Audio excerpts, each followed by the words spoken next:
Today I would like to share some thoughts with you about religious liberty in America.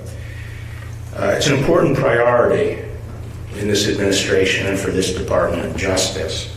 We've set up a task force within the department in which all the various components that have equities in this area, the Solicitor General's Office, the Civil Division, the Office of Legal Counsel, and other offices are all represented. And we have regular meetings, and we keep an eye out for cases or events around the country where states are misapplying the Establishment Clause in a way that discriminates against people of faith, or cases where states adopt laws that impinge upon the free exercise of religion. From the founding era onward, there was strong consensus about the centrality of religious liberty in the United States. The imperative of protecting religious freedom was not just a nod in the direction of piety. It reflects the framers' belief that religion was indispensable to sustaining our free system of government. In his renowned 1785 pamphlet, Memorial and Remonstrance Against Religious Assessments, James Madison described religious liberty as a right towards men, but a duty towards the Creator, and a duty precedent both in order of time and degree of obligation to the claims of civil society. It has been over 230 years since that small group of colonial lawyers led a revolution and launched what they viewed as a great experiment, establishing a society fundamentally different than anything that had come before. They crafted a magnificent charter of freedom, the United States Constitution, which provides for limited government while leaving the people broadly at liberty to pursue their lives both as individuals and through their free associations. This quantum leap in liberty has been the mainspring of unprecedented human progress, not only for Americans, but for people around the world. In the 20th century, our form of free society faced a severe test. There's always been the question whether a democracy so solicitous of individual freedom could stand up against the regimented totalitarian state. That question was answered with a resounding yes, as the United States stood up against and defeated first fascism and then communism. But in the 21st century, we face an entirely different kind of challenge. The challenge we face is precisely what the Founding Fathers foresaw would be the supreme test of a free society. They never thought that the main danger to the Republic would come from external foes. The central question was whether, over the long haul, we the people could handle freedom. The question was whether the citizens in such a free society could maintain the moral discipline and virtue necessary for the survival of free institutions. By and large, the founding generation's view of human nature was drawn from the classical Christian tradition. These practical statesmen understood that individuals, while having the potential for great good, also had the capacity for great evil. Men are subject to powerful passions and appetites, and if unrestrained, are capable of ruthlessly riding roughshod over their neighbors and the community at large. No society can exist without some means of restraining individual rapacity. But if you rely on the coercive power of the government to impose those restraints, the framers believed, this would inevitably lead to a government that is too controlling, and you would end up with no liberty, just tyranny. On the other hand, unless you had some effective restraint, you end up with something equally dangerous: licentiousness, the unbridled pursuit of personal appetites at the expense of the common good. This is just another form of tyranny, where the individual is enslaved by his appetites and the possibility of any healthy community life crumbles.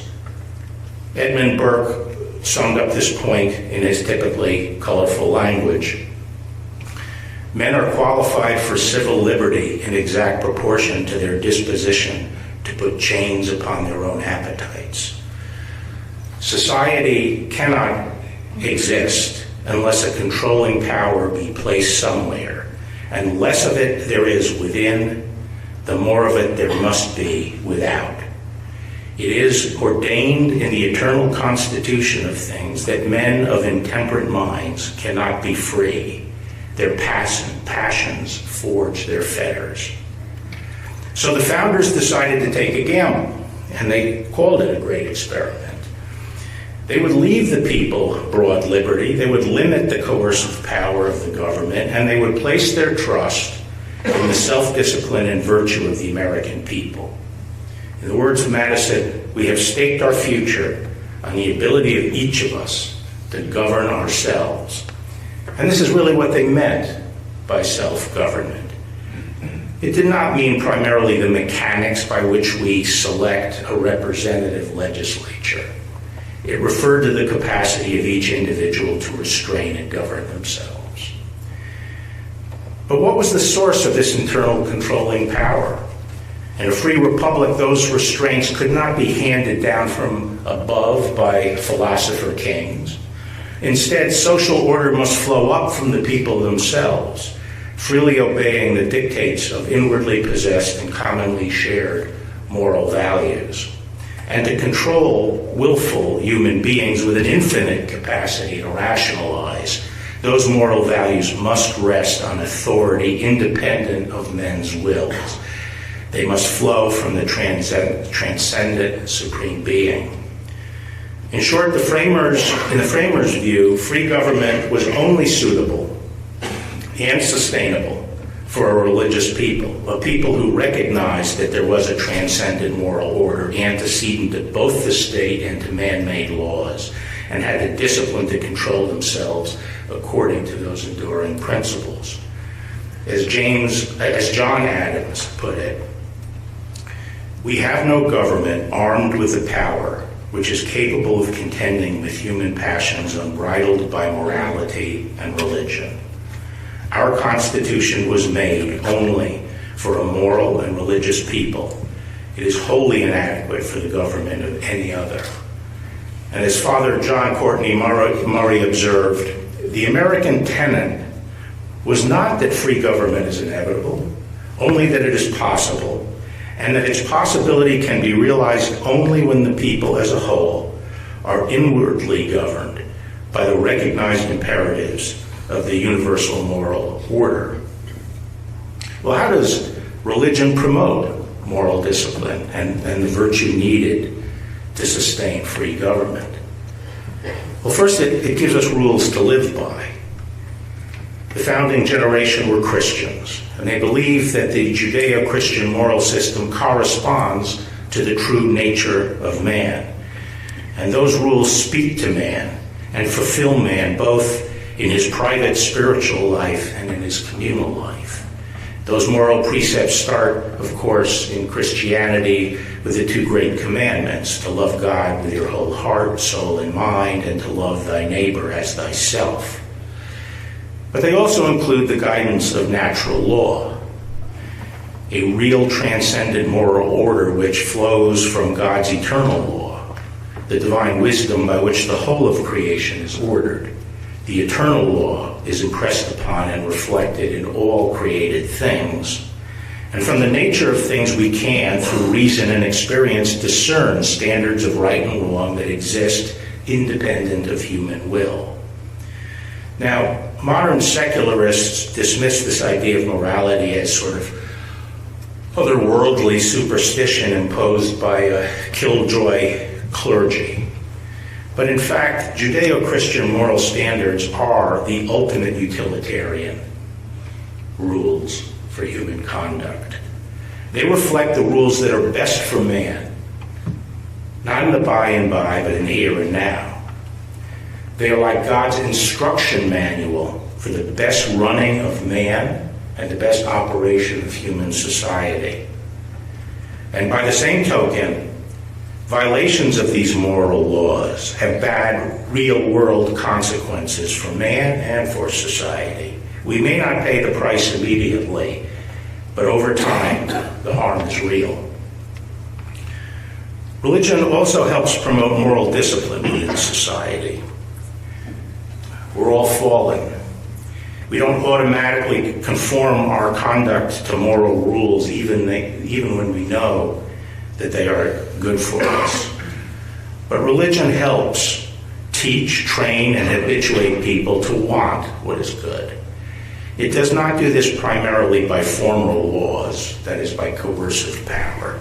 It does this through moral education and by framing society's informal rules, the customs and traditions which reflect the wisdom and experience of the ages. In other words, religion helps frame a moral culture within society that instills and reinforces moral discipline. I think we all recognize that over the past 50 years, religion has been under increasing attack. On the one hand, we have seen the steady erosion of our traditional Judeo-Christian moral system and a comprehensive effort to drive it from the public square. On the other hand, we see the growing ascendancy of secularism and the doctrine of moral relativism. By any honest assessment, the consequences of this moral upheaval have been grim. Virtually every measure of social pathology continues to gain ground.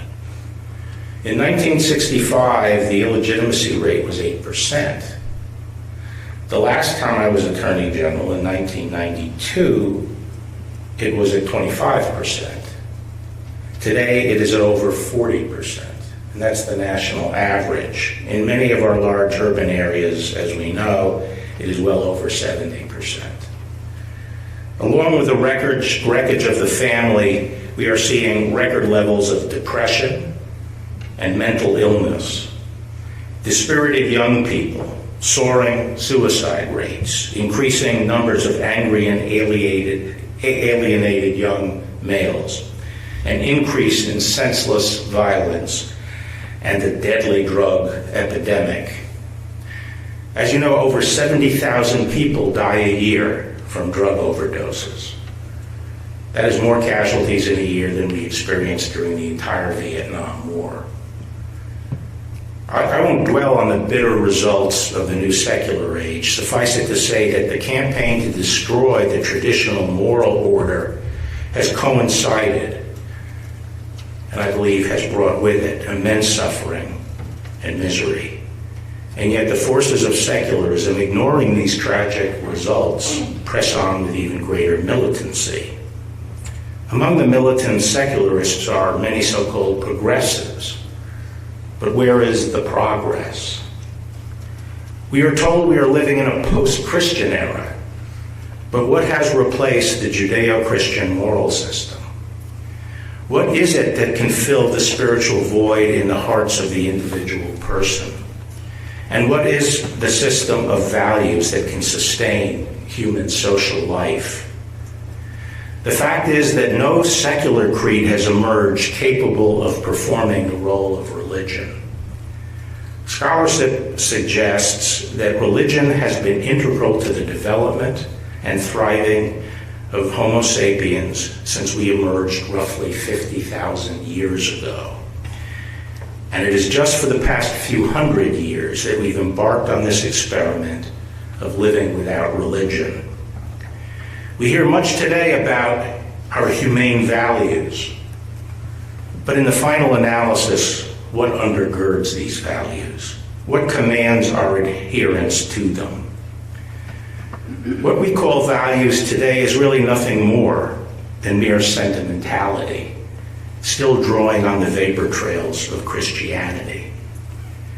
Now, there have been times and places where the traditional moral order has been shaken in the past. In the past, societies like the human body seem to have a self-healing mechanism, a self-correcting mechanism that gets things back on course if things go too far. The consequences of moral chaos become too pressing. The opinion of decent people rebels. They coalesce and rally against obvious excess. Periods of moral retrenchment follow periods of excess. This is the idea of the pendulum. And we've all thought to ourselves, after a while, the pendulum will swing back. But today we face something different that may mean that we cannot count on the pendulum swinging back. First is the force, fervor, and comprehensiveness of the assault on organized religion we are experiencing today. This is not decay. This is organized destruction. Secularists and their allies have marshaled all the forces of mass communication, popular culture, the entertainment industry, and academia in an unremitting assault on religion and traditional values. These instruments are used not only to affirmatively promote secular orthodoxy, but also to drown out and silence opposing voices and to attack viciously and hold up to ridicule any dissidents. One of the ironies, as some have observed, is that the secular project has itself become a religion pursued with religious fervor. It is taking on all the trappings of religion, including inquisitions and excommunication. Those who defy the creed risk a figurative burning at the stake, social, educational, and professional ostracism, and exclusion waged through lawsuits and savage social media campaigns. The pervasiveness and the power of our high-tech popular culture fuels apostasy in other ways. It provides an unprecedented degree of distraction. Part of the human condition has been that there usually has been no way to avoid the big questions that stare us in the face. Are we created, or are we purely material accidents? Does our life have any meaning and purpose? But as Blaise Pascal observed, instead of grappling with these questions, many human beings are easily distracted from thinking about the final things. And indeed, we now live in the age of distraction, where we can envelop ourselves in a world of digital stimulation and universal connectivity. And we have almost limitless ways of indulging all our physical appetites. There's another modern phenomenon that is suppressing society's self-corrective mechanism, and it's making it harder for us to restore ourselves.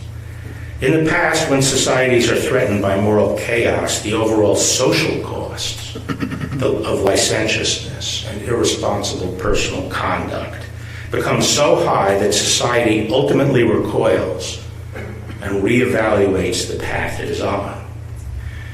But today, in the face of all the increasing pathologies, instead of addressing the underlying cause, we have cast the state in the role of the alleviator of bad consequences. We call on the state to mitigate the social costs of personal misconduct and irresponsibility. So the reaction to growing illegitimacy is not sexual responsibility, but abortion. The reaction to drug addiction is safe injection sites. The solution to the breakdown of the family is for the state to set itself up as an ersatz husband for the single mother and an ersatz father for the children. The call comes for more and more social programs to deal with this wreckage. And while we think we're solving problems, we are underwriting them. We start with an untrammeled freedom, and we end up as dependents of a coercive state on whom we depend. Interestingly, this idea of the state as the alleviator of bad consequences has given rise to a new moral system that goes hand in hand with the secularization of society. It can be called the system of macro-morality, and in some ways it is an inversion of Christian morality. Christianity teaches a micro-morality. We transform the world by focusing on our own personal morality and transformation. The new secular religion teaches macro-morality. One's morality is not gauged by their private conduct, but rather their commitment to political causes and collective action to address various social problems. This system allows us not to worry so much about the strictures on our own private lives, because we can find salvation on the picket line. We can signal our finely tuned moral sensibilities by participating in demonstrations on this cause or on that. Something happened recently that crystallized this difference between these competing moral systems. I was attending Mass at a parish I did not usually attend in Washington, D.C.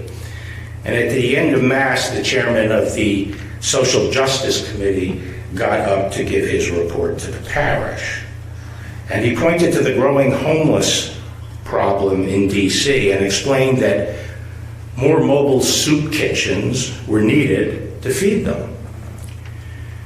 This being a Catholic church, I expected him to call for volunteers to go out and provide for this need as volunteers. But instead, he recounted all the visits that the committee members had made to the D.C. government to lobby for higher taxes and more spending to fund mobile soup kitchens. A third phenomenon which makes it difficult for the pendulum to swing back is the way the law is being used as a battering ram to break down traditional moral values and to establish moral relativism as the new orthodoxy. Law is being used in a couple of ways. First, either through legislation, but more frequently through judicial interpretation, the forces of secularism have been continually seeking to eliminate laws that reflect traditional moral norms. At first, this involved rolling back laws that prohibited certain kinds of conduct, hence the watershed decision legalizing abortion, and since then the legalization of euthanasia, and the list goes on, as we all know.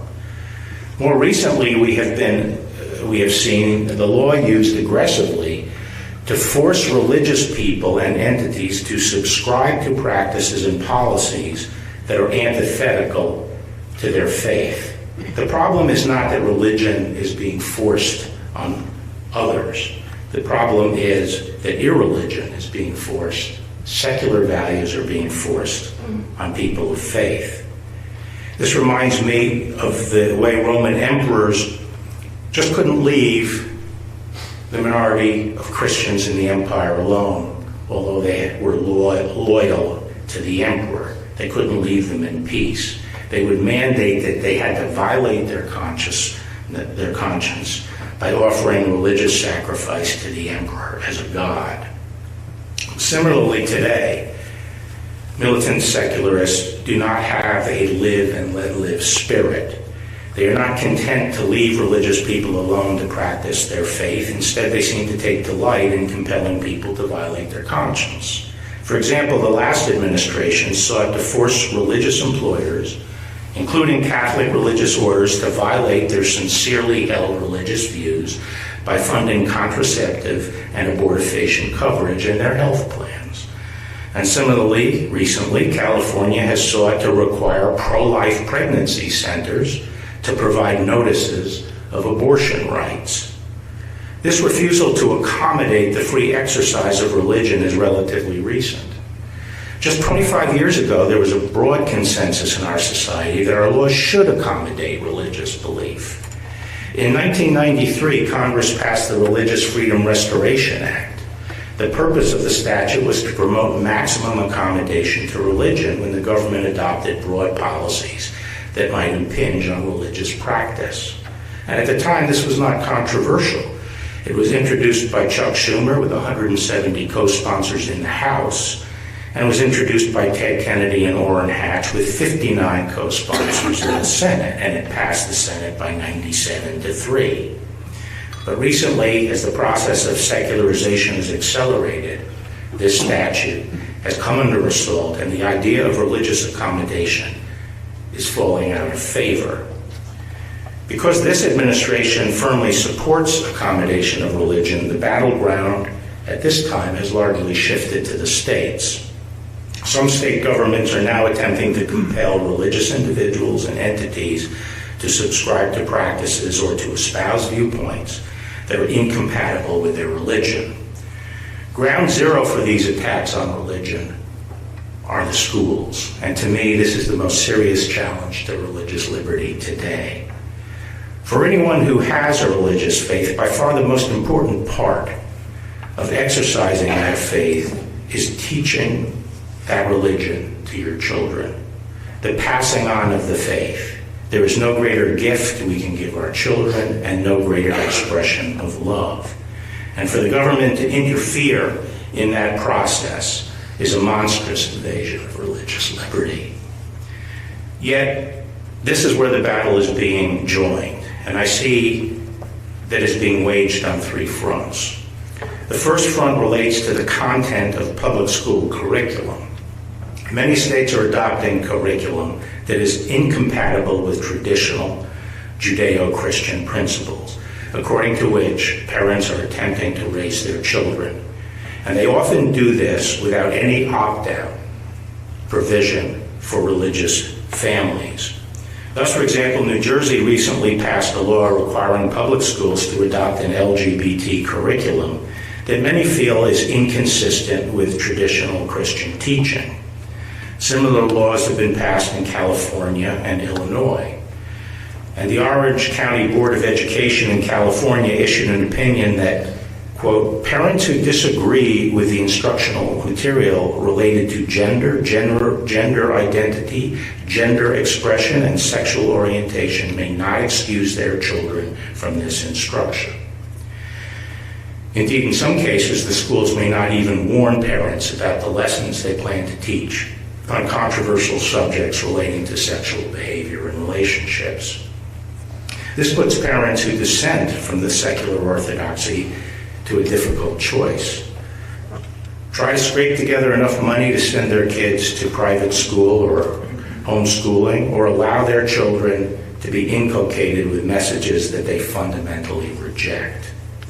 The second axis of attack in the realm of education are state policies designed to starve religious schools of generally available funds and encouraging students to choose secular options rather than religious schools. Montana, for example, created a program that provided tax credits to those who donated to a scholarship program that underprivileged students could use to attend private schools. The point of the program was to provide a greater parental and student choice in education and to provide better education to needy youth. But Montana expressly excluded religious-affiliated private schools from the program. And when that exclusion was challenged in courts by parents who wanted to use the scholarship to attend a non-denominational Christian school, the Montana Supreme Court required the state to eliminate the entire program, rather than to allow parents to use the scholarships for religious schools. It justified this action by pointing to a provision in the Montana Constitution commonly referred to as the Blaine Amendment.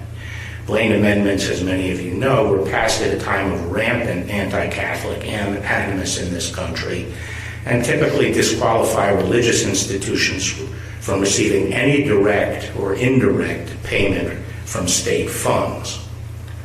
The case is now in the Supreme Court, and the Department of Justice has filed a brief explaining why Montana's Blaine Amendment violates the First Amendment.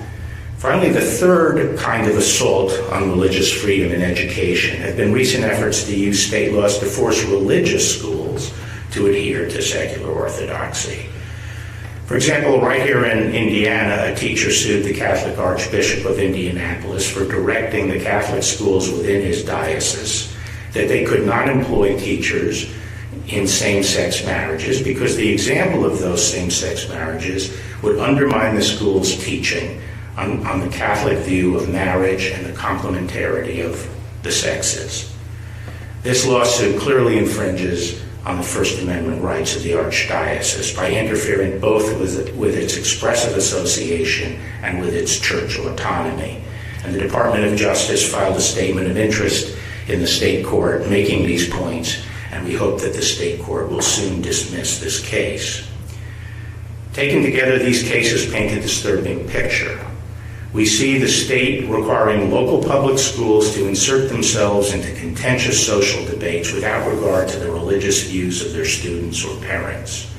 In effect, these states are requiring local communities to make their public schools inhospitable to families with traditional religious values. Those families are implicitly told that they should conform or leave. At the same time, pressure is placed on religious schools to abandon their religious convictions. Simply because of their religious character, they are starved of funds. Students who would otherwise choose to attend them are told that they may only receive scholarships if they turn their sights elsewhere. And simultaneously, the religious schools are threatened in tort cases, and undoubtedly will be threatened with the denial of accreditation if they adhere to their religious character. If these measures are successful, those with religious convictions will become still more marginalized. I do not mean to suggest that there is no hope for moral renewal in our country, but we cannot sit back and just hope that the pendulum is going to swing back towards sanity. As Catholics, we are committed to the Judeo-Christian values that have made this country great.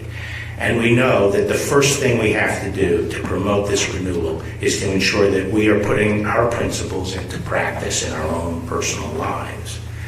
We understand that only by transforming ourselves will we transform the world beyond ourselves. This is tough work.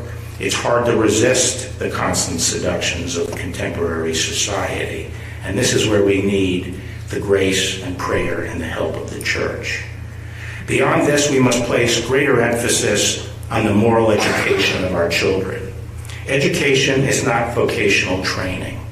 It is leading our children to the recognition that there is truth and helping them develop the facility to discern and love the truth and the discipline to live by it.